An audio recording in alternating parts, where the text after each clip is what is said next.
Audible now? Assalamu alaikum everyone. वालेकुम सलाम। Yes ma'am. All right.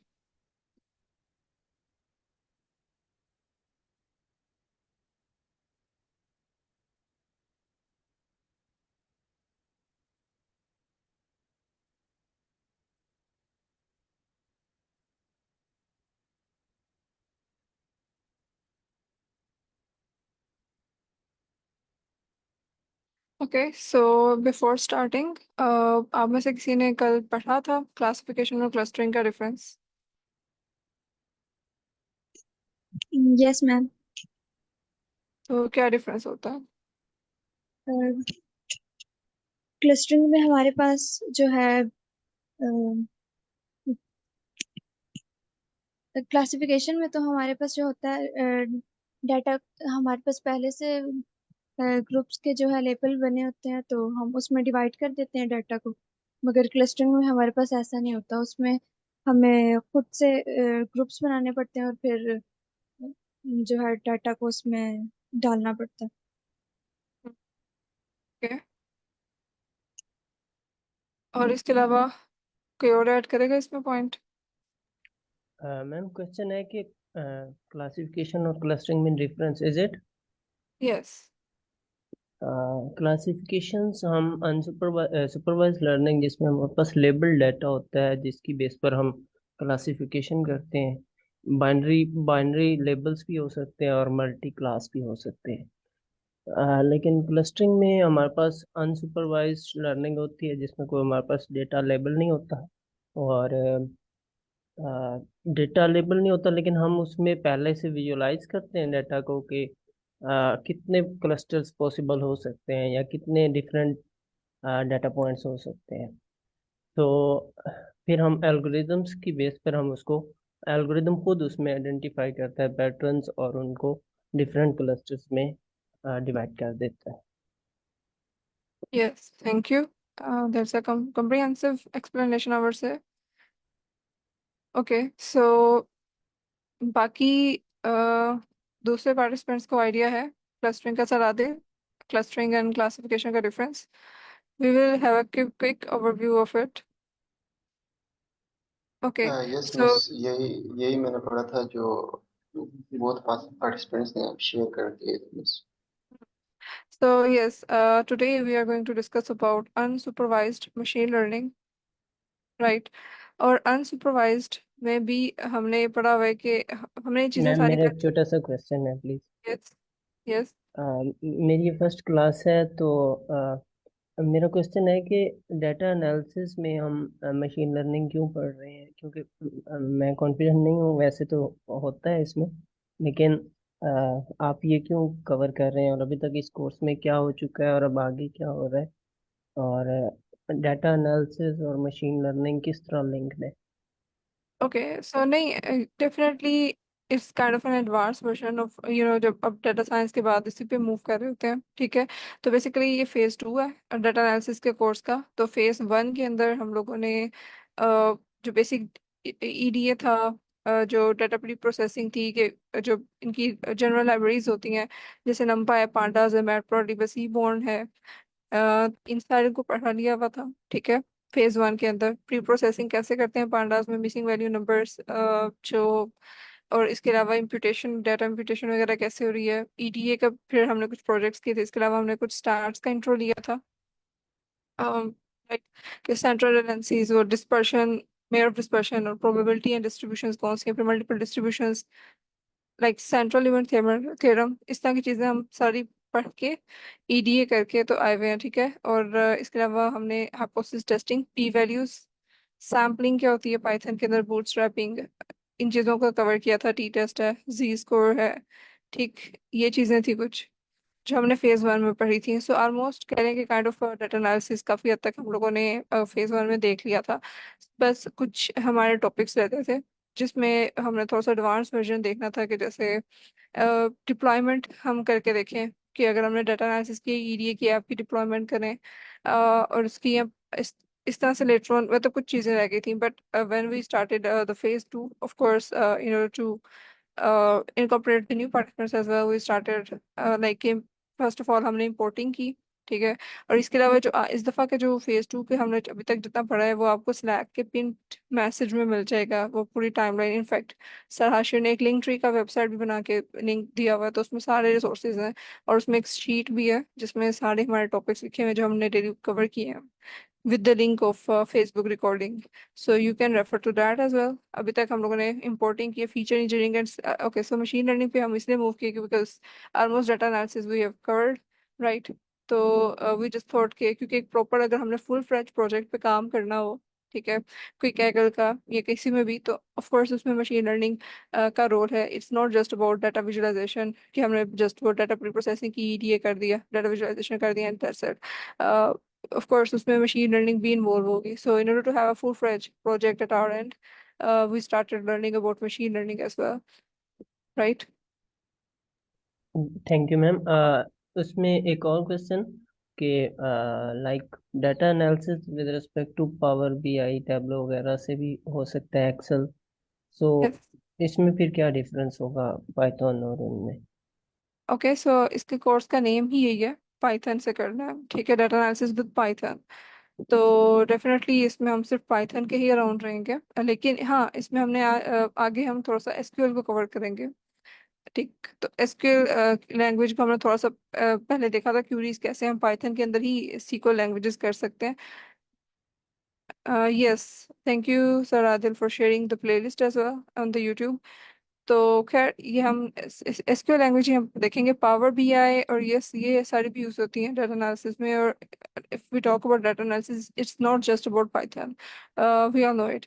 तो जितनी भी दूसरे मतलब इवन माइक्रोसॉफ्ट एक्सेल या गूगल शीट्स पे भी जो एनालिसिस होता है, या फिर पावर बीआई है या दूसरे टैब या दूसरे डैशबोर्ड मेकिंग एप्स हैं, टूल्स हैं, definitely you can go through that. लेकिन ये क्योंकि कोर्स ज़्यादा मेजरली फोकस है पाइथन के साथ, so we will just go around it. और साथ हम एसक्यूएल को थोड़ा सा देख लेंगे कि कैसे फिर डेटाबेस से लेके प्रोजेक्ट हम चलें, एसक्यूएल से क्यूरिंग करें और फिर उसके बाद लेटर ऑन एक्सट्रैक्ट करके पाइथन में उसकी प्री प्रोसेसिंग और later on full fledge project हो जाए जिसमें डाटा एनालिसिस के साथ साथ लेटर ऑन, क्योंकि एडवांस अगर हम जा रहे हैं डाटा एनालिसिस में तो फिर machine learning is a part of it, right, if you proceed further. जी ma'am, thank you so much. Welcome. और इसके अलावा जो मशीन लर्निंग के भी हमने तकरीब सारे मॉडल्स तकरीबन जो बेसिक बेसिक होते हैं, बेसिक नहीं जो ज़्यादा फेमस है लाइक, वो हमने सब कवर कर लिए हुए हैं। तो आफ्टर हमने देख लिया हुआ है कि कैसे मॉडलिंग होती है, उसकी वैल्यूएशन होती है, क्या पर मैट्रिक्स हैं, थोड़ा बहुत उनके बारे में भी हमने पढ़ लिया हुआ है। सो आज हमने जस्ट अनसुपरवाइज मशीन लर्निंग को के बारे में देखना था कि क्या वो ठीक है, इसके बारे में पढ़ना था। सुपरवाइज मशीन लर्निंग का थोड़ा सा clustering classification, it will be a bit of revision क्योंकि हमने पहले पढ़ा हुआ है, ठीक। उसके बाद आज हम स्टार्ट करेंगे मॉडल डिप्लॉयमेंट के बारे में पढ़ना, ठीक है। सो साइड बाय साइड जैसे ही उसकी थोड़ी सी एक दो दिनों में हम देखेंगे कि मॉडल डिप्लॉयमेंट कैसे हो रही है, थोड़ा सा थ्योरेटिकल भी पढ़ेंगे और फिर साथ उसके प्रोजेक्ट पे भी आ जाएंगे और फिर एंड टू एंड एक प्रोजेक्ट लेके चलेंगे, राइट। सो जी our main yes our main purpose is जो बाकी पार्टिसिपेंट्स के लिए भी कि हमारा मेन पर्पस यही है कि हमने एंड टू एंड प्रोजेक्ट हम करने के काबिल हो जाए, राइट। और उसमें हमें सारी चीज़ें पढ़ना ज़रूरी था, मशीन लर्निंग भी, उसके अलावा आगे हम स्ट्रीमलीट या फ्लास्क या जेंगो जो भी हमें यूज़ करनी पड़ी हम उसको देखेंगे, ठीक है। मल्टीपल भी देख सकते हैं, सीखेंगे। इसके अलावा एंड में तो प्रॉपर एक एंड टू एंड प्रोजेक्ट के लिए हमने रेडी करना है, okay. Okay. So yes, okay, so unsupervised machine learning as we know कि इसमें कोई ट्रेनिंग डाटा नहीं होता, राइट। और इसमें हम क्लस्टरिंग और इसमें अगर डिफरेंस देखें तो फर्स्ट अनसुपरवाइज्ड मशीन लर्निंग में हम कोई टारगेट वेरिएबल नहीं देते या हम कोई लेबल्ड डाटा नहीं देते। तो वही हम क्लस्टरिंग के अंदर और क्लासिफिकेशन के अंदर डिफरेंस देखें तो मेजर डिफरेंस यही है कि वो एक सुपरवाइज का एल्गोरिदम है और एक अनसुपरवाइज का एल्गोरिदम है। तो वहीं से जो मेजर डिफरेंस आ जाता है वो यही आ जाता है कि इस साइड पे लेबल्ड डाटा होगा। लेबल्ड डाटा का क्या मतलब है, और इस साइड पे अनलेबल्ड डाटा होगा, लेबल राइट। डेटा मीन्स हम डिपेंडेंट और इंडिपेंडेंट उसको पास कर रहे हैं, मतलब डेटा और टारगेट वैल्यूज की। ओके। हम्म। ठीक है। और इसके अलावा इसमें एक और चीज़ ये भी आ जाती है कि हमें उसको ये पता है कि लेबल्स का जब हम कहते हैं तो लेबल बेसिकली क्या है कि अगर इवन मतलब यहाँ पे टारगेट वेरिएबल तो हमें पता है कि नो टारगेट वेरिएबल, इसमें हम इसमें हम टारगेट वेरिएबल ओके, सो ये क्लासिफिकेशन है तो इसमें तो हम टारगेट वेरिएबल देते हैं,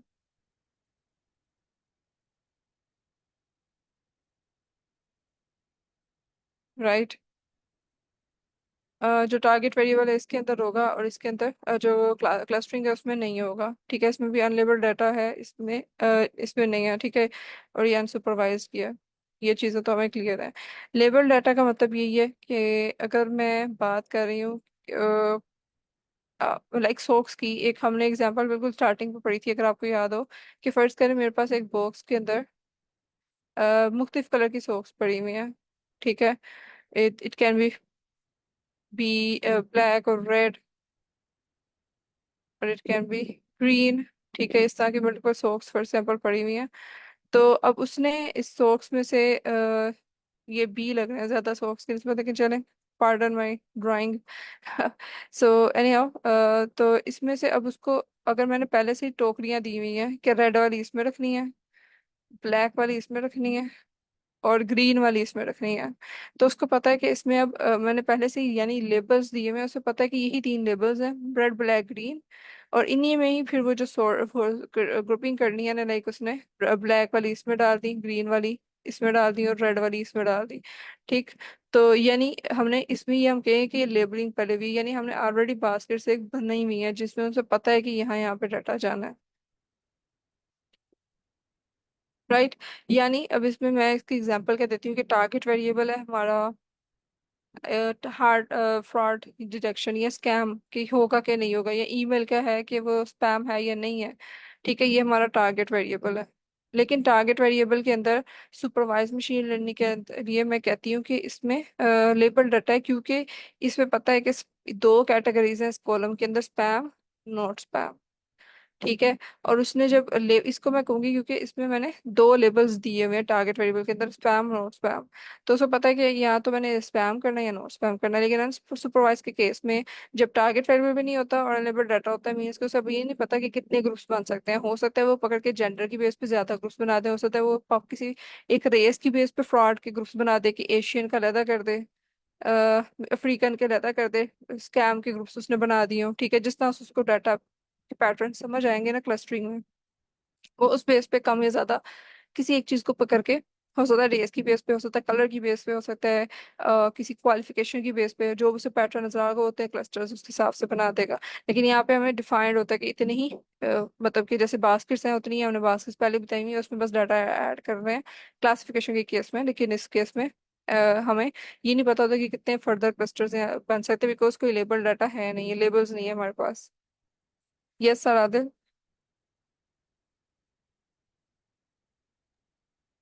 क्लियर है मिस। हैंड रेस तो नहीं है मेरा? हाँ जी, वो आपको थोड़ी देर के लिए हुआ था आई गेस, या किसी और ने किया। जी जी जी, उस वो तब वही आपने क्लियर कर दिया मिस आगे। Okay, alright. ओके, सो अब नेक्स्ट हम मूव करते हैं। ये था बेसिक क्लस्टरिंग का आइडिया, ठीक। अब हमने क्लस्टरिंग के अंदर बेसिकली एक जो उसका वर्क फ्लो है वो क्या है, कि इसमें क्लस्टरिंग के केस में डाटा जो भी आएगा तो एल्गोरिदम जो भी इसका क्लस्टरिंग का हम लगाएंगे वो खुद ही सेगमेंटेशन कर रहा होगा, वो खुद ही ग्रुपिंग बना के देखेगा। जबकि क्लासिफिकेशन के केस में वो मॉडलिंग करेगा, ट्रेनिंग होगी उसमें डाटा की, और फिर उसके बाद लेटर ऑन वो क्लासिफिकेशन बनाएगा लेबल डाटा की बेस पे, राइट। अब क्लस्टरिंग बहुत ज़्यादा सिग्निफिकेंट है, रियल टाइम जितने भी हम प्रोजेक्ट्स अगर देखेंगे ना प्रोफेशनली, तो ज़्यादा क्लस्टरिंग से रिलेटेड अनसुपरवाइज मशीन लर्निंग से रिलेटेड होते हैं। जैसे हमने पढ़ा था customer segmentation, this is really important, ठीक है। कस्टमर सेगमेंटेशन के हम इसमें कस्टमर्स के ग्रुप बना दें कि कौन सा पर्टिकुलर जो कस्टमर है, ठीक है, वो किस कैटेगरी से बिलोंग करता है। जैसे ये बैंकिंग के लिए भी जरूरी है कि बैंक वालों को पता हो कि लोन सेक्शन करने के लिए कौन सा कस्टमर है जो कि जिसकी पीछे रिकॉर्ड ठीक है और इट्स अ गुड कस्टमर कि उसको हम लोन आगे दे सकते हैं, और कौन सा बैड है कि उसका रिकॉर्ड नहीं ठीक है, उसके कुछ सर्टेन ऐसे पैरामीटर्स उन्होंने सेट किए हों कि अगर ज्यादा एजिड है बंदा या फिर उसकी अनएम्प्लॉयड बंदा है, तो उसको लोन देना या नहीं देना उस हिसाब से कि कितनी देर में कवर कर सकते हैं या नहीं, या वो कोई स्टार्टअप का है, फाउंडर है, वट जो भी उनके क्राइटेरिया उस बेस पे वो सेगमेंटेशन करके भी लेटर ऑन मशीन लर्निंग का एल्गोरिदम बता सकते हैं कि इधर इसको लोन सेक्शन होगा या नहीं। इसी तरह से क्लस्टरिंग की एग्जांपल में मार्केटिंग से रेलिवेंट इसमें बहुत सा काम है, ठीक है, कि एसोसिएशन अगर देखना हो कि कस्टमर्स का आपस में एसोसिएशन क्या है, या बाइंग बिहेवियर का है, या फिर कोई रिकमेंडेशन सिस्टम के उसके उनके अपने जो क्लिक्स वेबसाइट पे जिस तरह से उन्होंने बिहेवियर शो किया उसी बेस पे उससे आगे प्रोडक्ट रिकमेंड हो, ताकि वो आगे परचेज कर सके, राइट। इस तरह से बैंकिंग के अंदर एक और एग्जांपल फ्रॉड डिटेक्शन है, वो भी अनसुपरवाइज्ड मशीन लर्निंग का भी पार्ट हो सकती है। इसी तरह से इंश्योरेंस कंपनीज के लिए भी फ्रॉड जो क्लेम एनालिसिस होता है, ठीक, तो इंश्योरेंस कंपनीज में भी जो ये क्लेम एनालिसिस है उसको ये एनालाइज करने के लिए क्लस्टरिंग ही यूज होती है। कि जैसे उसमें जो इनका क्राइटेरिया होता है उस बेस पे कि बहुत ज़्यादा एजेड बंदा है, ठीक है, तो उसकी भी वो इंश्योरेंस नहीं करेंगे, या फिर अगर जो यंग है, यंगर जनरेशन है, तो they are more prone to do car accidents, तो उसकी इंश्योरेंस ज़्यादा महंगी करनी है। और जो मेच्योर लोग हैं उनकी इंश्योरेंस का रेट जरा कम रखने हैं। तो ये सारी चीज़ें हैं, या फिर वो इसकी अपनी इनकम कितनी है उस हिसाब से ये सारी चीज़ें जब वो मशीन लर्निंग की जो क्लस्टरिंग एल्गोरिथम्स है वो देखते हैं कि किस कैटेगरी में वो बंदा फॉल करता है, ठीक है, फिर उसके अलावा इसके हिसाब से कितना उसकी रेंज होनी चाहिए। सही। तो ये कुछ एग्जांपल्स हैं रियल टाइम में जिसमें क्लस्टरिंग यूज होती है। तो क्लस्टरिंग अनसुपरवाइज्ड मशीन लर्निंग के यानी कौन से एल्गोरिथम्स आपके माइंड में कोई है, किसी ने पढ़े हो? Mean K mean clustering and yes.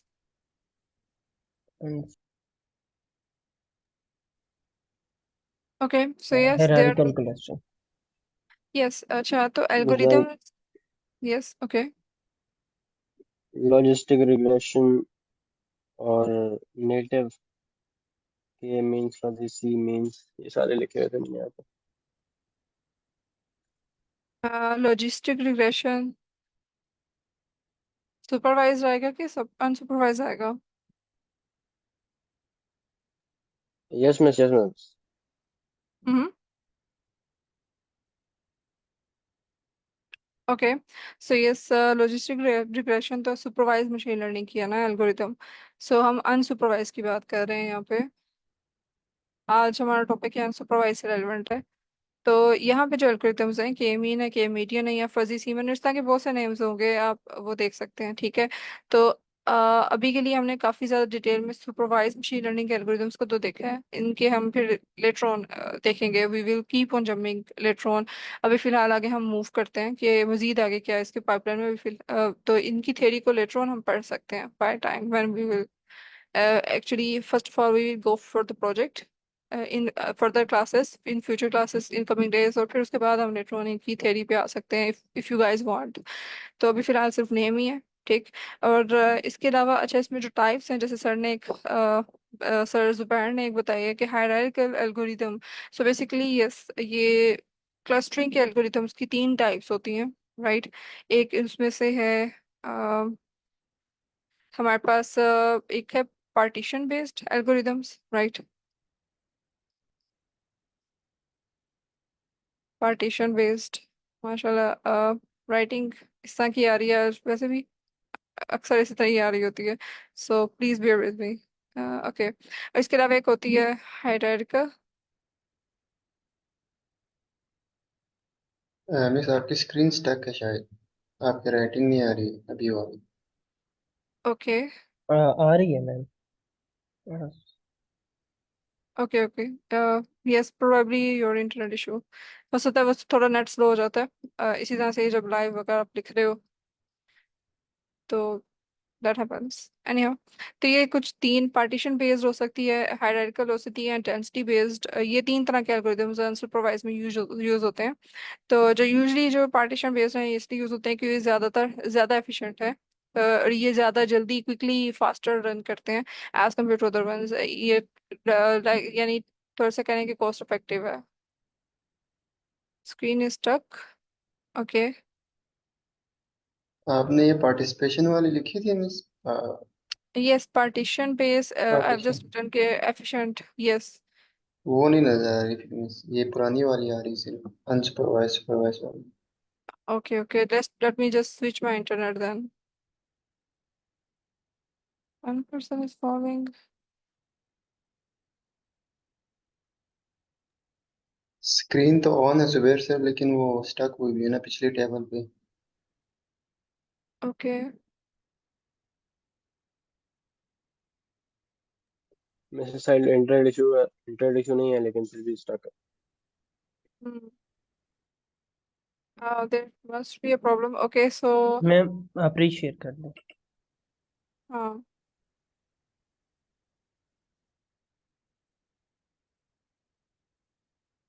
I think progress खत्म ही ना हो गई हो व्हाइट बोर्ड पे। All right, I guess I've lost all of the information there. Yes. Anyhow, या व्हाइट बोर्ड नजर आ रहा है सबको? Yes yes. Okay. यस में So सब आ रहा है यार। यस, ओके, सो हम ये बात करते हैं कि एल्गोरिदम्स जो हैं वो तीन तरह के हैं। एक मैंने बताया कि पार्टीशन बेस्ड है। दूसरा क्या कौन सा है? हायरार्किकल, राइट, हायरार्किकल बेस्ड है। ठीक है, और एक मैंने बताया कि डेंसिटी बेस्ड है। ठीक है, ये तीन तरह के हैं, और हमने डिस्कस किया कि जो पार्टीशन बेस्ड है वो सबसे ज़्यादा एफिशिएंट हम यूज़ करते हैं, और ये इनके नेम आपने ज़्यादा सुने भी होंगे, जैसे के मीन क्लस्टरिंग है। So it's basically partition based algorithm. ठीक है, के मीन क्लस्टरिंग, के मीडियन, ये सारी इस पार्टीशन, या फिर फजी सी मीन। ठीक है, ये इसी की एग्जांपल्स हैं पार्टीशन बेस्ड की। तो ये कुछ एल्गोरिदम्स हैं जो कि पार्टीशन बेस्ड है, राइट। और हायरार्किकल में क्या होता है? हायरार्किकल में बेसिकली ट्रीज ऑफ क्लस्टर्स बन जाते हैं। एज इस नेम शोज कि ट्री से मिलता जुलता लग रहा है हायरार्किकल है अगर, ठीक है, तो इसमें ट्रीज ऑफ क्लस्टर्स बन जाते हैं। सिंपल क्लस्टर्स नहीं होते हैं, उनके आगे से फर्दर सब क्लस्टर्स बने होते हैं। ठीक है, यूं करके फर्दर क्लस्टरिंग हुई होगी किसी ना किसी पैटर्न पे, किसी ना किसी बेस पे। ठीक, तो इस तरह से हम कहेंगे कि हायरार्किकल में ट्रीज ऑफ क्लस्टरिंग है। ठीक, एंड दैट मेक सेंस कि जब trees of clustering बनेगी तो of course it will be time taking as compared to the partition ones। ठीक, और इसमें इसके जो एग्जांपल्स हैं, लाइक जैसे एक एल्गोरिथम है एग्लोमरेटिव, राइट, इस तरह के ये कुछ यूज होते हैं। ठीक है, एग्लोमरेटिव है, ये डिवाइसिव एल्गोरिथम्स इसके लिए यूज होंगे, राइट, और ये यूजली काम करते हैं स्मॉल डेटा सेट्स पे। और इसमें इनका ज्यादा क्योंकि ट्रीज ऑफ क्लस्टरिंग बना रहे हैं, ठीक है, हायरार्की इसमें ज्यादा अच्छे तरीके से। तो अक्सर जो बायोलॉजिकल डाटा है, जैसे उसमें जीन एक्सप्रेशन वगैरह के जो डाटा सेट्स हैं, उन पे ये ज्यादा अच्छा वर्क करता है हायरार्किकल जो एल्गोरिदम्स हैं वो। इस तरह से जो थर्ड टाइप है डेंसिटी बेस्ड है। ठीक है, डेंसिटी बेस्ड जो होते हैं ये आर्बिट्रेरी शेप्ड, ये आर्बिट्रेरी शेप्ड बनाते हैं क्लस्टर्स, राइट, डेंसिटी बेस्ड जो होते हैं। ठीक, आर्बिट्रेरी मीन्स हो सकता है कि कोई इतना बड़ा हो कोई छोटा हो, इस तरह से इससे लाइक आर्बिट्रेरी शेप्ड क्लस्टर्स होंगे। They can be in different shapes. Okay, और इसके अलावा ये कि ये स्पेशल क्लस्टर्स जो हैं उनको डील करने के लिए गुड है। ठीक है, और यानी कि जो अगर नॉइस भी है ना डाटा के अंदर, तो नॉइसी डाटा के अंदर भी ये डेंसिटी बेस्ड जो एल्गोरिथम्स हैं अनसुपरवाइज्ड मशीन लर्निंग के, they will work efficiently as compare to other algorithms. ठीक, इसकी एक एग्जांपल डीबी स्कैन है। सो दे आर, अब इसकी मजीद अगर थ्योरी पढ़नी है, you can actually study at your own and, फिर हम कल इसके बारे में डिस्कस कर सकते हैं कि पार्टीशन, हायरार्किकल और डेंसिटी बेस्ड एल्गोरिथम्स के अगर मजीद इससे हमने डिटेल में देखना हुआ तो हम इसको कल डिस्कस कर सकते हैं, right. I will ask you guys कि आप इसके बारे में कितना स्टडी करके आए हैं। ठीक, तो आई थिंक अभी तक के लिए अनसुपरवाइज के बारे में इतना ही बहुत है। और लेटर ऑन हम इसको जब जैसे जैसे प्रोजेक्ट्स में यूज करेंगे, so we will see further कि कैसे इसको यूटिलाइज होता है। फिलहाल के लिए हमारा main focus supervised machine learning होगा। It's just a quick overview of supervised machine learning, specially clustering, right. So यहाँ तक तो क्लियर है? It's just a general information, right. Okay, yes. Okay, so अब नेक्स्ट इसके बाद क्या स्टेप हो सकता है कि हमने मशीन लर्निंग के एल्गोरिदम्स अगर लगा ली हैं, ठीक है, हमने जो सुपरवाइज वाले थे उनकी हमने कोडिंग करके भी साथ साथ देखा कि कौन कौन से इसके रिस्पेक्टिव एल्गोरिदम्स हैं, राइट, कैसे यूटिलाइज हो रहे हैं, उनके यूज केसेस भी थोड़े बहुत देख लिए कि किस तरह से किस फंक्शन के लिए वो यूज हो सकते हैं, ठीक है, किस केस में कौन सा वाला यूज होगा, ठीक। अम, अब इसके अलावा नेक्स्ट स्टेप क्या हो सकता है, मतलब मॉडल ट्रेनिंग हो गई है, so what will be the next step, prediction भी करवा ली है, so next step should be the deployment, right. Miss इसमें हम मैट्रिक्स नहीं देखते? हाँ, वो मैट्रिक्स हम जी। लोगों ने साथ साथ किए थे, right right, yes that's a good reminder, for sure हमने वो मैट्रिक्स को जो इसके रेलेवेंट थे मशीन लर्निंग के, उनको भी साथ साथ किया था। इसके अलावा ये हो सकता है, मैंने एक लिंक शेयर भी किया हुआ है मैट्रिक्स के मशीन लर्निंग में जो से यूज होते हैं, so you guys can go through that link as well, नहीं तो मैं दोबारा रीशेयर कर दूंगी। सो उसमें ये है कि ज़रा ज़्यादा डिटेल में आप पढ़ सकते हैं कि किस तरह से मल्टीपल मैट्रिसेस और कहाँ किस तरह उनके यूज केस क्या है, हर एल्गोरिदम के अपने भी मैट्रिसेस हैं, जैसे हम लोगों ने ओके। डिस्कस किया था। कुछ अगर थोड़ा सा फर्दर पीछे जाएं तो हमारे पास जैसे के एन एन के केस में उसका जैकार्ड इंडेक्स भी निकाल सकते हैं, इस तरह से क्लासिफिकेशन के दूसरे भी मैट्रिक्स क्लासिफिकेशन के लिए हम जो इसके अपने मैट्रिक्स हैं वो यूज कर सकते हैं, फन स्कोर लोगलोस है या फिर कंफ्यूजन मैट्रिक्स है, वो ड्रॉ करके देख सकते हैं अगर हम स्टिल कंफ्यूजन है कि कितने डाटा पॉइंट्स वगैरह क्या उसने सही प्लॉट किए हैं या नहीं। तो there are multiple use cases for each. अब नेक्स्ट जो अगर मैं मॉडल की डिप्लॉयमेंट कर रही हूँ, मिस उससे ये, पहले एक क्वेश्चन है। यस, ये हम डेटा सेट देख के डिसाइड तो नहीं करते ना मिस कि हमने इस पे सुपरवाइज लगाना है या अनसुपरवाइज लगाना है? मसलन अभी आईआरएस के डेटा सेट में हम अनसुपरवाइज भी उससे चेक कर सकते हैं, हम सिर्फ यही उसको फर्क देते हैं कि इसमें हम वाई वो लेबल नहीं देते। ऐसा ही है मिस? यस, और ये हमारे यूज केस पे भी डिपेंड करता है, अब जैसे और डाटा पे भी डिपेंड करता है, राइट। अगर मेरे पास डाटा में कोई सच टारगेट वेरिएबल है भी नहीं है, राइट, अगर जैसे रियल टाइम अक्सर डाटा आता है हमारे पास, जैसे किसी फर्ज करें अमेजोन वगैरह का ही है, ठीक है, तो उसमें उसने जस्ट ये देखना है कस्टमर सेगमेंटेशन, मेजर स्क्वेयरिंग या कस्टमर चर्निंग, ये जितने भी सारे जो हैं इनमें फिर हम अब यूज केस के हिसाब से देखते हैं और डाटा के हिसाब से देखते हैं कि हमें इसमें क्या चाहिए, ठीक है, तो फिर इस बेस पे हमारा जो यूज केस है उसके हिसाब से हम इस पे अप्लाई करेंगे रिस्पेक्टिव सुपरवाइज और अनसुपरवाइज, राइट। बाज का दोनों ही अप्लाई हो सकते हैं, राइट, अगर हमने उसके अंदर सुपरवाइज कुछ प्रिडिक्ट करना है, ठीक है, तो लाइक जैसे इसमें अगर कोई हाउस का डाटा सेट है, हाउस प्राइस प्रिडिक्शन का ही, ठीक है, तो हाउस प्राइस प्रिडिक्शन में वी नो कि हमने इतने सारे वेरिएबल्स दिए और हमने प्राइस प्रिडिक्ट करवा ली, तो प्राइस प्रिडिक्ट करवा ली उसमें ये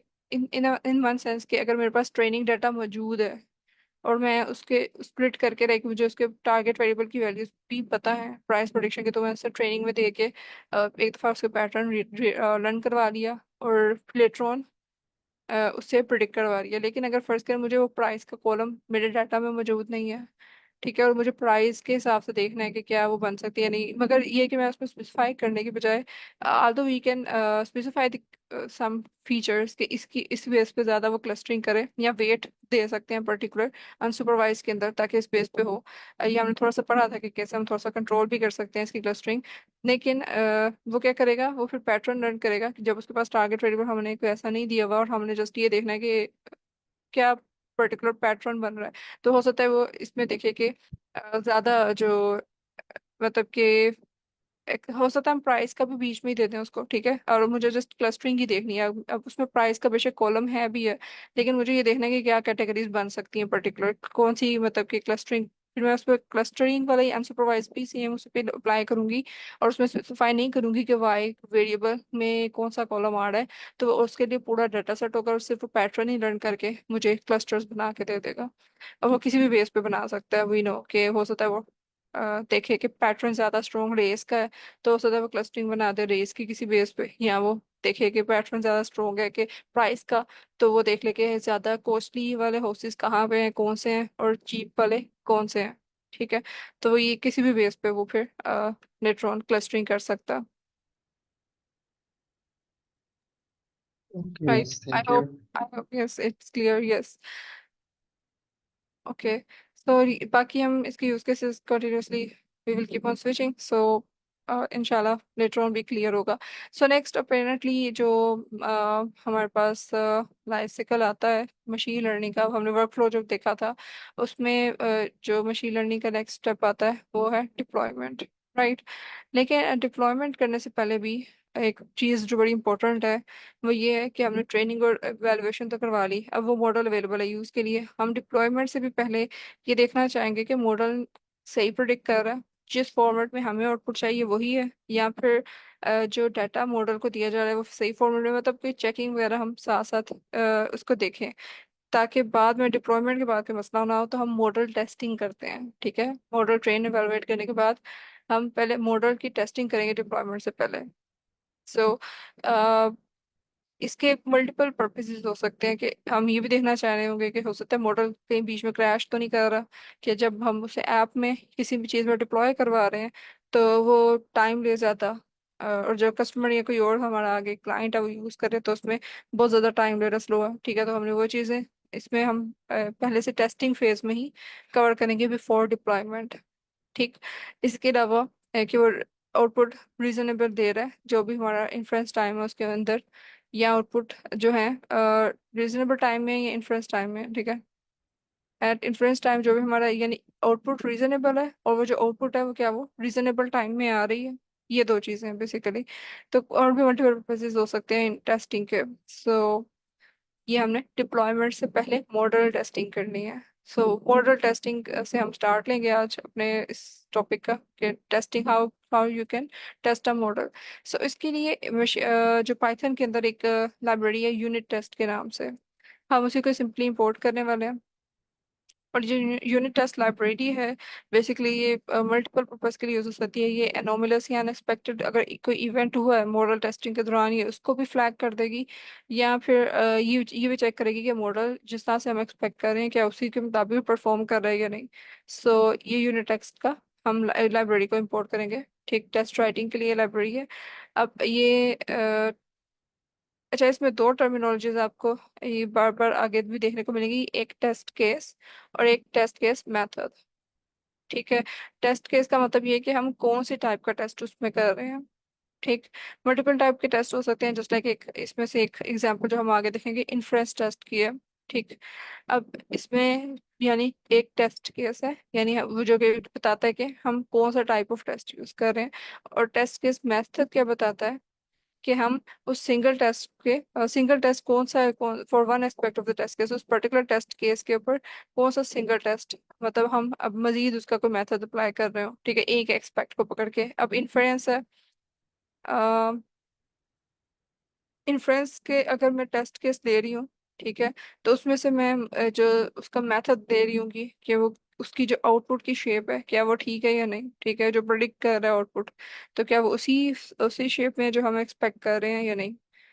So these can be the multiple test case, unit test case types and test case methods. यहाँ तक क्लियर है कि यूनिट टेस्ट के नाम से एक बिल्ट इन लाइब्रेरी, अब जैसे जैसे हम इसको कोड में भी यूज करेंगे प्रैक्टिस के लिए, सो वो चीज़ें क्लियर होंगी, right? Okay, so unit test usages क्या है?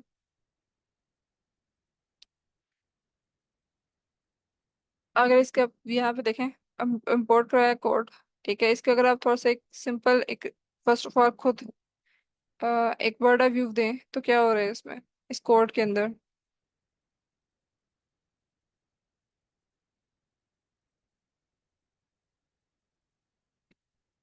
कौन बताएगा? मीन्स इसमें दो फंक्शन बने हुए हैं, पहले सेटअप कर रहा है, वो जो मॉडल जो पहले से फिट हुआ है उसको यूज कर रहा है, और जो टेस्ट हुआ है, जो टेस्ट हुआ है उसको यूज कर रहा है पहले से। फिर अगले फंक्शन के अंदर अगला फंक्शन नहीं समझ आया, ओके, चला तो तो यही इसके था खैर। जेनेरिक अगर देखें, क्योंकि कोड लिखने का तो स्टाइल और मेथड हर जगह डिफरेंट हो सकता है, ठीक है? लेकिन जो एक जेनेरिक उसका पैटर्न है वो हम देख लेते हैं कि क्या है। कि फर्स्ट ऑफ ऑल तो हमने लाइब्रेरी इंपोर्ट करवा ली, फिर उसके बाद हम लोगों ने एक क्लास बनानी है, ठीक है?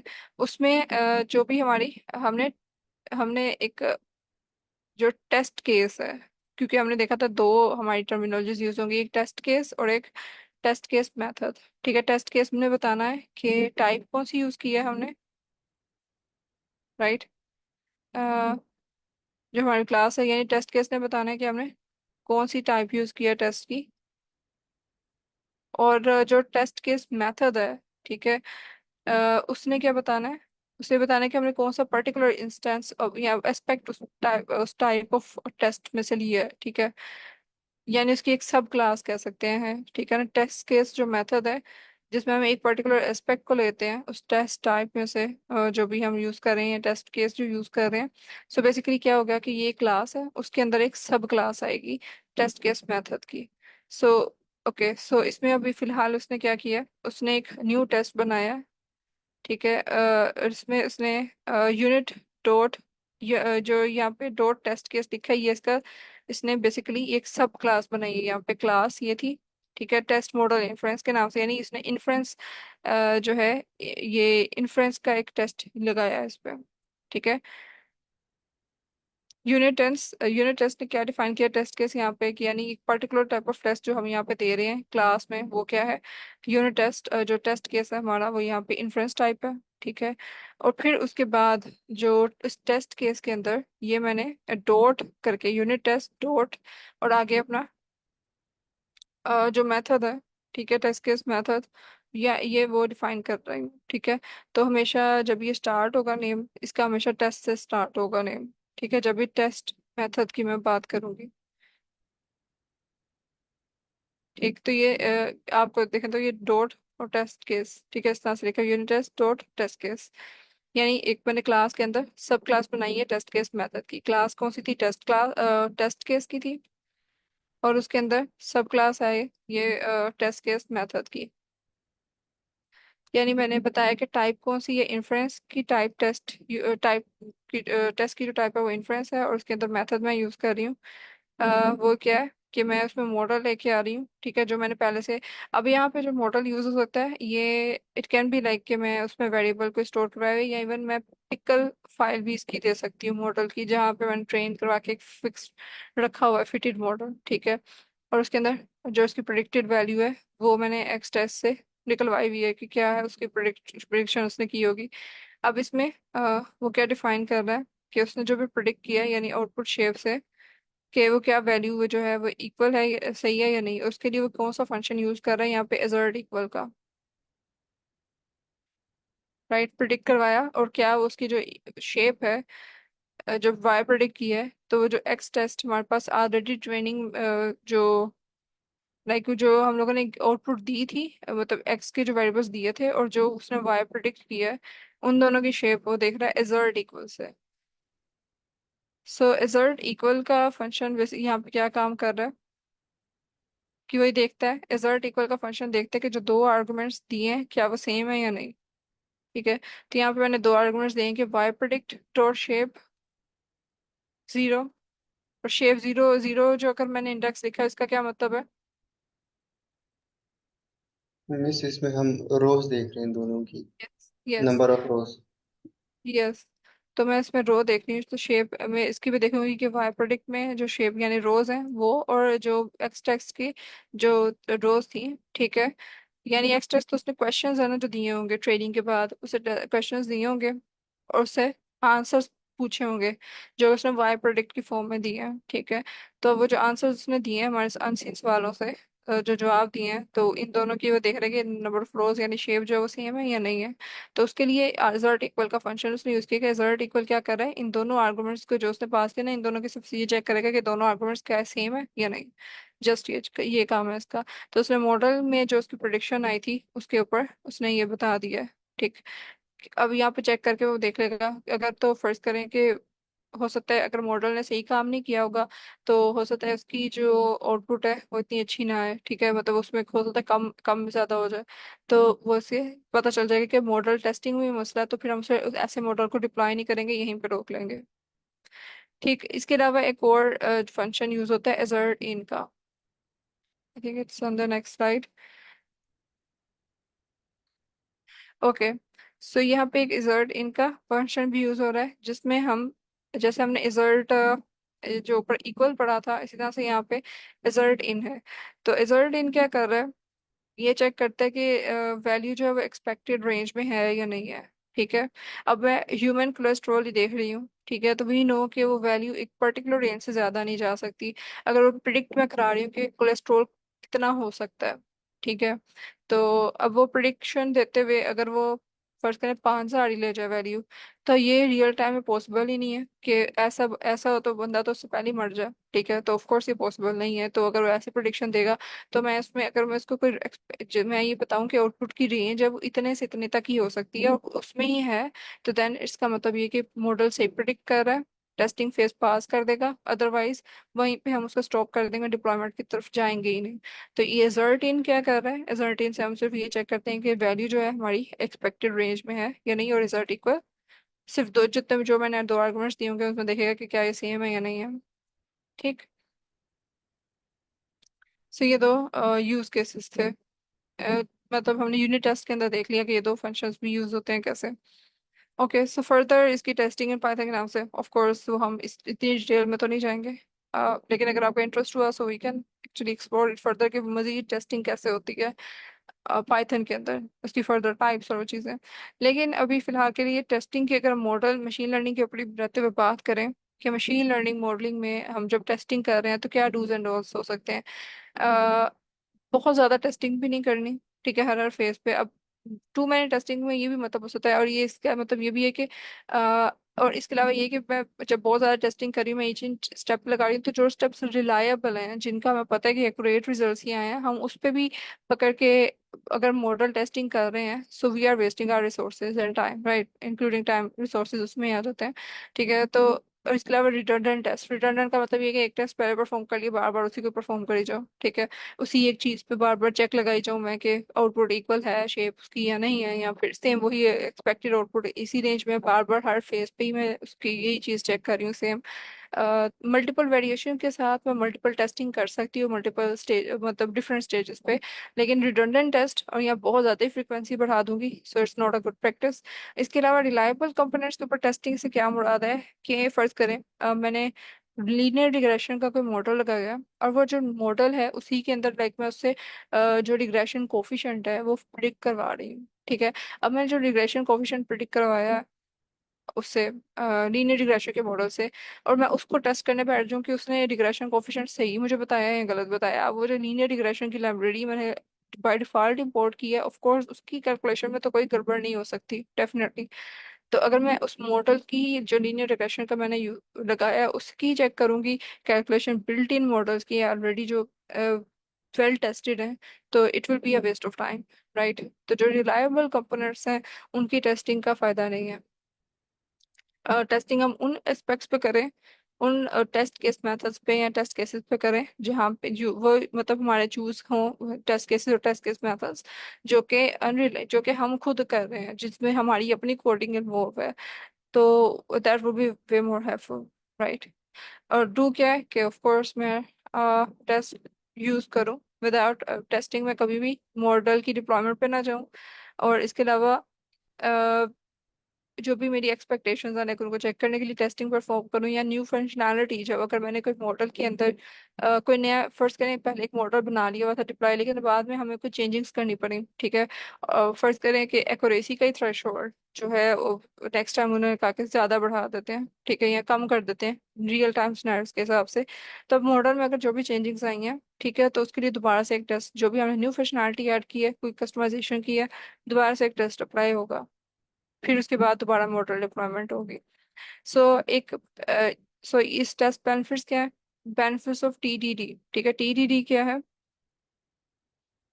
टेस्ट ड्रिवन डेवलपमेंट, राइट, के मॉडल की ट्रेनिंग से लेकर एंड तक डिप्लॉयमेंट तक में अगर मतलब बार बार उसमें जो सर्टेन स्टेजेस पे यानी इसमें क्या है टेस्टिंग ड्रिवन डेवलपमेंट।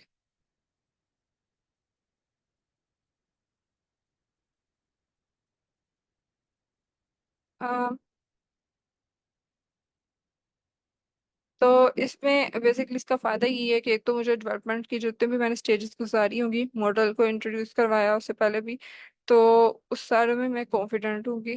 ठीक है, और मुझे बग्स का इटरेशन इटरेशन भी स्टेबल होगी, बग्स पे मुझे ये इस चीज़ का कॉन्फिडेंस होगा कि कोई ऐसा बग नहीं आया हुआ, और इसकी परफॉर्मेंस की और प्रोडक्शन ग्रेड की रिलायबिलिटी का मुझे पता होगा कि किस हिसाब से इसकी परफॉर्मेंस है मॉडल की। ठीक। तो इसलिए testing driven development is necessary, right. So यहाँ तक क्लियर है, right. It is just a piece of information, few pieces of information. अब ये यूनिट टेस्ट का यूज केस एक हम करेंगे भी, ठीक है। सो आपको तब ज्यादा क्लियर होगा। आई होप कि कल ही करते हैं इसको, फिलहाल के लिए इसकी जो थ्योरी को देखते हैं। तो कल मैं इसके एग्जांपल या फिर आपको असाइनमेंट की फॉर्म में भी दे दूँ आज, अगर आप कर सकें। बट लेट्स सी, हम इसको इसके अप्लाई करके देखेंगे, नहीं तो हम अपने प्रोजेक्ट के अंदर इसको जरूर इम्प्लीमेंट करेंगे ताकि इसकी प्रैक्टिस हो, राइट। अब इसके मजीद आगे एक चीज़ है, अम, कि end to end machine learning का जब हम फ्रेमवर्क बना रहे हैं उसमें कौन कौन से और आर्किटेक्चरल कंपोनेंट्स हम यूज कर सकते हैं। हमने फीचर इंजीनियरिंग की थी, राइट। अब फीचर इंजीनियरिंग करते हुए हो सकता है कि मैं कोई स्टैंडर्डाइजेशन या नॉर्मलाइजेशन की है, तो मैं उसको ऑफ कोर्स एक लेदर डाटा फ्रेम में तो हम स्टोर करवा सकते हैं, that's a good practice, right. जैसे ये सारा अगर आप देखें तो मैंने यहाँ पे मॉडल डिप्लॉयमेंट से पहले हमने यहाँ पे एक तो मॉडल टेस्टिंग की थी। अब हमारा एक नया जो यहाँ पे फीचर फीचर इंजीनियरिंग से relevant एक जो आर्किटेक्चर एक एक टर्म है फीचर स्टोर्स की, वो यूज होती है। तो आप लोगों से पहले किसी ने फीचर स्टोर्स की टर्मिनोलॉजी पढ़ी हुई है?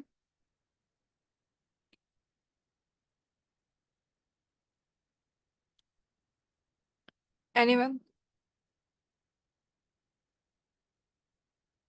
के फीचर स्टोर्स क्या होते हैं? नो में। ओके। ओके, सो बेसिकली वैसे तो ये मशीन लर्निंग के अक्सर कोर्सेज में बहुत ही कम मैंने भी देखी है, ठीक है, कि फीचर स्टोर्स को या आगे जो मतलब फीस्ट का कोई लाइब्रेरी उसको उसके बारे में डिस्कस किया गया। But I I thought it's a really interesting piece of information and we will try, क्योंकि प्रोफेशनली ये प्रोजेक्ट्स में यूज होती हैं चीज़ें, ठीक है। सो इसका भी एक हमें पता होना जरूरी है कि क्या चीज़ें, ठीक है। लेटर ऑन बेशक हम कोशिश करेंगे कि इसको रियल टाइम प्रोजेक्ट में जब भी हम यूज़ करें इसको अप्लाई करें। बट इन केस कि हमें कोई प्रोफेशनल डाटा सेट हमारे पास, हम प्रोफेशनली काम करें, तो we should have a knowledge about it. Feature stores क्या है कि हमने फीचर सेक्शन फीचर इंजीनियरिंग की, तो अब मैं उसकी भी एक अलग से रिपोजिटरी भी बना सकती हूँ। जैसे हम फाइल्स को स्टोर नहीं करवाते हैं, गिटहब का वर्जन कंट्रोल सिस्टम नहीं है, ठीक है, फाइल्स का एक कोड का आपका वर्जन कंट्रोल सिस्टम आ जाता है। इस तरह से फीचर्स के बारे में भी इस तरह से हम एक रिपोजिटरी बना देते हैं फीचर्स की। मतलब हो सकता है मैंने उसमें स्टैंडर्डाइज करके नॉर्मलाइज करके कुछ फीचर्स ऐड कर दिए हैं, उसमें मैं अब जब भी मुझे ज़रूरत होगी तो मैं वही पर्टिकुलर फीचर्स ले सकती हूँ और उनको यूटिलाइज कर सकती हूँ। उस पर सर्च करके देख सकती हूँ कि कौन सा फीचर किधर पड़ा हुआ है, ठीक है। और इवन कि पुराना अगर कोई फीचर ओरिजिनल फॉर्म में भी है तो उसको भी मैं एक्सेस करके, अगर मुझे ओरिजिनल की ज़रूरत पड़े तो मैं वो प्री प्रोसेसिंग है किसी और फील्ड में, हो सकता है कि मैं एक डिफरेंट वे से उसका मजीद मॉडल का एक नया वेरिएंट बनाना चाह रही हूँ, तो मैं उसमें वैसे भी ओरिजिनल कॉलम को भी यूटिलाइज कर सकती हूँ। तो मतलब यानी कि मैं फीचर सिलेक्शन और फीचर इंजीनियरिंग का एक अलग से एक कहने के काइंड ऑफ कि मैं स्टोर करवा रही हूँ उसमें, एक रिपोजिटरी बना रही हूँ फीचर्स के लिए। ठीक, तो ये फीचर इंजीनियरिंग के स्टेप में इन्वॉल्व है। और इससे क्या होगा कि duplication, yes sir Adil. Miss ये हम लोकल में कह रहे होते हैं या फिर किसी और इसमें क्लाउड वगैरह? नहीं, हमारी लोकल मशीन में भी हो सकता, like as per my knowledge, like कि ये हम चीज़ें कर सकते हैं इसमें भी। जैसे यूनिट टेस्ट की library, of course I can use it in VS code as well. इस तरह से फीचर स्टोर है तो इसमें हम आगे देखते हैं कि कैसे इसका कोड वर्क करता है। But it depends on an organization कि वो किस तरह से इसको लेके चल रही होगी, ठीक है। तो definitely of course usually cloud use होता है, but it can be employed in our VS code as well, right. ये हम इसका आगे कोड देखेंगे कि कैसे हम यूज कर सकते हैं, right, because it's in Python, right. हम ऑफ कोर्स इसको दोनों में कर सकते हैं, both can be the options. Okay, so feature store के केस में सेंट्रल रिपोजिटरी है फीचर्स की, ठीक। उसमें इंश्योर कर सकते हैं कंसिस्टेंसी, ठीक है, रिड्यूस कर सकते हैं डुप्लीकेशन को, शेयरिंग और डिस्कवरी कर सकते हैं। और डेफिनेटली ये फिर तभी पॉसिबल है कि डेफिनेटली हम यहाँ तो इसमें कोई इसको क्लाउड में कर दें ताकि हम शेयर भी कर सकें डिस्कवर भी कर सकें फीचर्स को, ठीक। तो कोई और भी हमारे किसी सर्टेन लेवल पे अगर मैंने फीचर को कोई ट्रांसफॉर्म किया हुआ है तो वो उससे वहां से हमारे खुद करने की बजाय वहीं से वो सेंट्रल एक रिपोजिटरी बनी होगी फीचर्स की, वहां से एक्सेस कर सकते हैं। मैंने उसको शेयरिंग भी की होगी। और ठीक है, उसमें सारी फीचर्स के रेलेवेंट कैलकुलेशंस हैं। ठीक। और इसके अलावा इसमें जो इसको स्टोर्स के लिए, फीचर स्टोर्स के लिए इम्प्लीमेंट कराने के लिए जो टूल है पर्टिकुलर जो यूज होता है वो क्या है, फीस्ट, राइट। फीस्ट एक पॉपुलर टूल है जो कि इसकी इम्प्लीमेंटेशन के लिए यूज हो रहा होता है। और हमने उसे पाइथन में कैसे यूटिलाइज करना है, वी विल सी इस कोड है। ठीक है। उसमें ये करे कि यूनिफाइड मैनेजमेंट सिस्टम में प्रोवाइड करे स्टोरेज है सर्विंग के लिए। और इसके अलावा अगर हमें कोई एमएल फीचर है जो फाइंड करना, डिस्कवर करना, वो भी हम इसमें से यूज कर सकते हैं। इसके अलावा एक और ये भी चीज़ होती है कि हमने यूज केस अगर डिफरेंट कर दिया, पहले मैं कुछ और प्रिडिक्ट करवा रही थी, अब मैं कुछ और करवाना चाह रही हूँ, तो मुझे नए सिरे से अब उसी डाटा के ऊपर नहीं देखना पड़ेगा। अगर मैं इसी में से कोई, मैंने अगर थोड़ा सा मॉडिफाई किया हुआ है किसी फीचर को, तो मैं वही एज इट इज यूज कर सकती हूँ अपने किसी और यूज केस के लिए भी। ठीक। तो इससे डेफिनेटली वो एक अच्छी मैनेजमेंट हो सकती है फीचर्स की। जो प्रिंसिपल है इसके, वो क्या है कि define register features with feature sets, और ग्रुपिंग कर सकता है रिलेटेड फीचर्स की। और इसके अलावा उसके ये बड़ा इंपॉर्टेंट फीचर एस्पेक्ट है कि मेटा डाटा भी, जितना भी उसके रेलेवेंट जो डिस्क्रिप्शन है वो भी साथ उसके ऐड होगी, जो कि यूजुअली डाटा फ्रेम्स के अंदर पांडास वगैरह में हम जब देख रहे होते हैं फीचर्स को, या हमने जो उसमें मैनिपुलेशन की होती है तो साथ हम नहीं ऐड करते। ठीक है।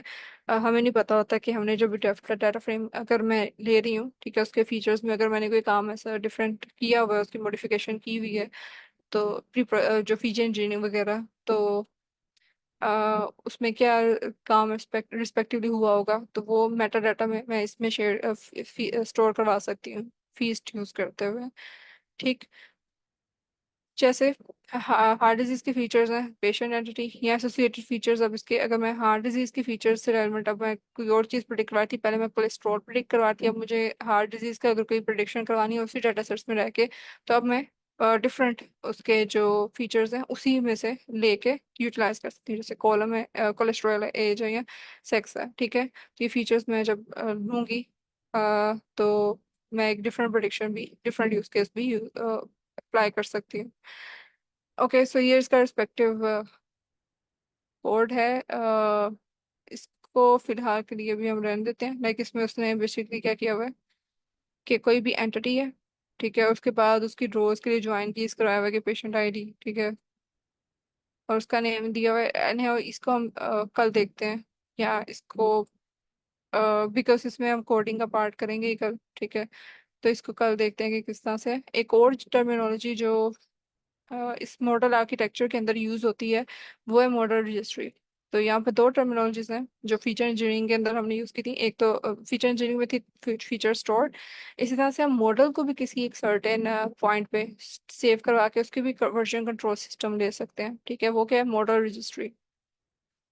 ठीक है, उसको हम मॉडल रजिस्ट्री का नेम देते हैं। ये भी एक तरह से मॉडल्स का वर्जन कंट्रोल सिस्टम है। जैसे अब मैंने इतने ज्यादा मैंने कहा था कि एक ही एल्गोरिदम है, इवन फॉर एग्जांपल जैसे कल एसवीएम का ही देख रहे थे, तो एसवीएम के ही एल्गोरिदम के अंदर अगर फर्ज करें एक दफा मैं कर्नल यूज करी लीनियर, दूसरी दफा मैं कर्नल यूज करी पॉलिनोमियल, सेकंड टाइम हो सकता है मैं कोई सिग्मोइड वाला यूज कर रही हूँ, तो वो एक एल्गोरिदम है मगर वो तीन डिफरेंट मॉडल्स हो गए हैं, बिकॉज उसमें मैंने थोड़ी ट्यूनिंग की, उसके हाइपर पैरामीटर को चेंज किया थोड़ा थोड़ा, ठीक है, तीनों में। तो अब वो तीन डिफरेंट हमारे पास मॉडल्स आ गए। ठीक है, तो मैं इसमें इसके रजिस्ट्री में अगर उनको सबको सेव करवा लूँ, ताकि अगर मुझे एक पर्टिकुलर कहीं लेटर यूज के लिए चाहिए तो लेटर में जैसे उसको कॉल करूँ यहाँ से ले लूँ। ठीक है, वर्जन कंट्रोल सिस्टम एक तो हो सकता है कि अगर पहली ओरिजिनल चेंजेस हैं वो भी इसमें रहे, और ट्रैक ही रखेगा। मॉडल रजिस्ट्रीज जो है वो ट्रैक भी रखती हैं मल्टीपल मॉडल के वर्जन का, एनोटेट करती हैं, यानी मेटा डाटा भी उसके रिस्पेक्टिव ऐड करवा सकते हैं उस मॉडल की इंफॉर्मेशन। और परफॉर्मेंस को भी, ओवर टाइम के मॉडल की क्या परफॉर्मेंस थी उसको भी हम ट्रैक करवा सकते हैं कि कौन सा ज़्यादा एफिशिएंट या रिलायबल है, फिर हम उसी को डायरेक्टली वहाँ से यूटिलाइज करवा लें। अगर हमने मल्टीपल मॉडल्स रन किए थे, ठीक है, तो जो सी परफॉर्मेंस जिसकी ज़्यादा अच्छी है, of course we can just directly call it. हम जब टेस्ट एंड ट्रायल कर रहे होते हैं तो of course we are testing and tuning multiple different things. ठीक है, तो वो इसको मैनेज करना इतने सारे मॉडल्स को, अगर आप खुद भी देखें तो अगर आपने एक से ज्यादा मॉडल्स अप्लाई किए हुए हैं और लेटर ऑन, ठीक है, वो कुछ पांच छह अप्लाई किए हुए हैं, तो देन इट कैन बी कि वो हम उसको प्लॉट करवा के देख लेते हैं हिस्टोग्राम से कि किसकी एक्यूरेसी सबसे ज़्यादा थी। ठीक है, वो पर्टिकुलर बार प्लॉट वगैरह ड्रा करके कि जिसकी एक्यूरेसी ज़्यादा है, जिसकी परफॉर्मेंस ज़्यादा है, तो हमें पता चल सकता है देखने में। लेकिन अगर in case we are modelling and training frequently, ठीक है, based on different scenarios on the same data set, तो उसके लिए इट्स बेटर कि हम मॉडल रजिस्ट्री को यूज़ करें। तो ऑर्गेनाइजेशन ट्रांसपेरेंसी और इसके अलावा रिप्रोड्यूसिबिलिटी के लिए कि कोई भी दूसरा भी यूज कर सकता है, सेम उसको वैसे ही रिजल्ट मिलेगा, या मैं भी मल्टीपल टाइम उसी मॉडल को लेटर ऑन यूज करके सेम वैसे रिजल्ट रीजनरेट करवा सकती हूँ। ठीक। So this are about model registry. तो आज हमने ये पढ़ा है कि मॉडल डिप्लॉयमेंट से पहले पहले मैं मॉडल टेस्टिंग लाजमी करूंगी। उसके लिए मैं यूनिट टेस्ट की पाइथन लाइब्रेरी यूज करूंगी, और यूनिट टेस्ट के अंदर दो चीजें हैं। टेस्ट केस है कि मैं टेस्ट की टाइप कौन सी दे रही हूँ, और टेस्ट केस मेथड है। यस। ठीक है, और टेस्ट केस